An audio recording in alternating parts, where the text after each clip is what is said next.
La palette propriété. La palette propriété, c'est cet élément-là. C'est une palette un peu comme ça, ce qui existe dans AutoCAD et aussi dans pas mal d'autres programmes. Si je ferme cette palette, c'est que sur Revit, je suis un peu handicapé. Parce qu'il faut impérativement avoir cette palette, parce que n'oublions pas que c'est un programme paramétrique. Donc cette palette va me permettre de paramétrer pas mal de mes éléments de construction.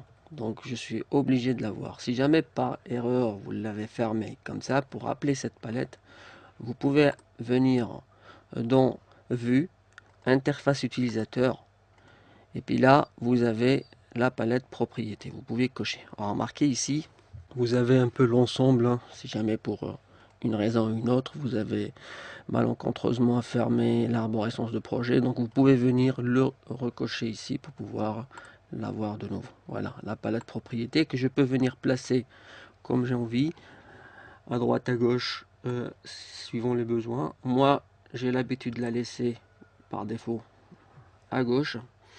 Et elle contient aussi en elle-même le sélecteur de type qui se trouve ici.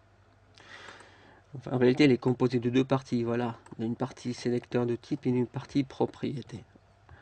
Donc, et ça, elle fonctionne de quelle manière? Si jamais je prends un outil, par exemple un mur, automatiquement, là on se retrouve avec le sélecteur de type, avec tous les types de murs chargés dans mon projet.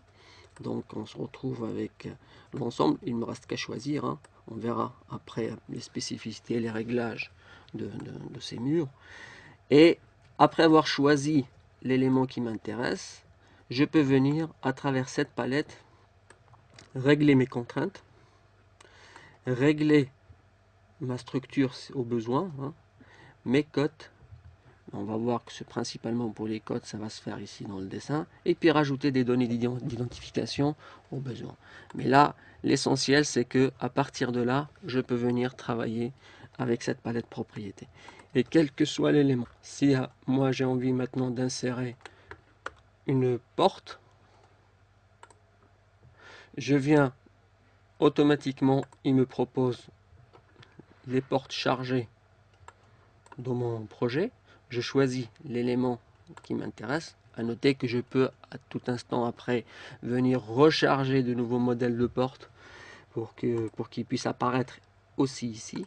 Donc à partir de là, je choisis le modèle qui m'intéresse, je règle les propriétés et je viens placer ma porte. À noter que je peux faire ça après coup, c'est-à-dire je peux venir sélectionner la porte si après j'ai envie de changer d'avis et de lui dire ah finalement c'est pas ce modèle de porte que je veux mais c'est ce modèle de porte, donc à travers le sélecteur de type et à travers la palette propriété je peux lui dire je veux finalement que cette porte soit pas contrainte par rapport au niveau 1 mais qu'elle soit par rapport au niveau 2. Donc je peux venir changer par exemple cette donnée là. Voilà, cette palette propriété, faut la considérer et considérer surtout son importance parce que ça va être notre outil principal pour régler et paramétrer les objets que je vais insérer dans mon projet. À côté d'elle, juste en face, on a la palette arborescence du projet. La palette arborescence du projet, même chose. Pour une raison ou pour une autre, si vous fermez cette palette, vous pouvez venir la récupérer depuis le même endroit, vue, interface utilisateur et puis l'arborescence de projet. Et qu'est-ce qu'elle contient, elle, à la différence de la palette propriété? En fait, elle contient l'arborescence de mon projet. Quand je dis l'arborescence de mon projet, il faut considérer un peu Revit comme une seule et même entité. C'est un modèle de projet, de modèle 3D. Et ce modèle, forcément, va contenir différents niveaux, différents plans que je vais pouvoir paramétrer.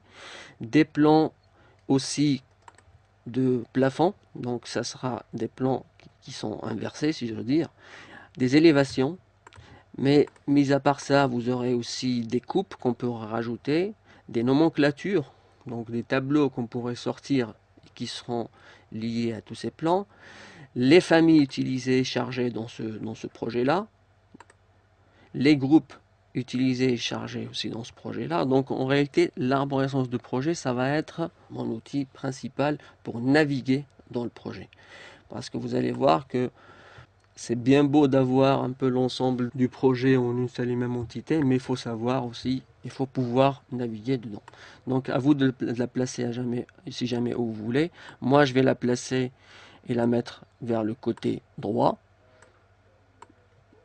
Voilà, je viens et je la place sur le côté droit. Ça va me laisser un peu d'espace. C'est une fonction de vos écrans. Si vous avez un double écran, ça serait intéressant de l'avoir sur votre deuxième écran. C'est toujours assez pratique. Voilà, deux palettes hyper importantes et qu'on va utiliser, mais on va utiliser presque qu'elles avec le ruban.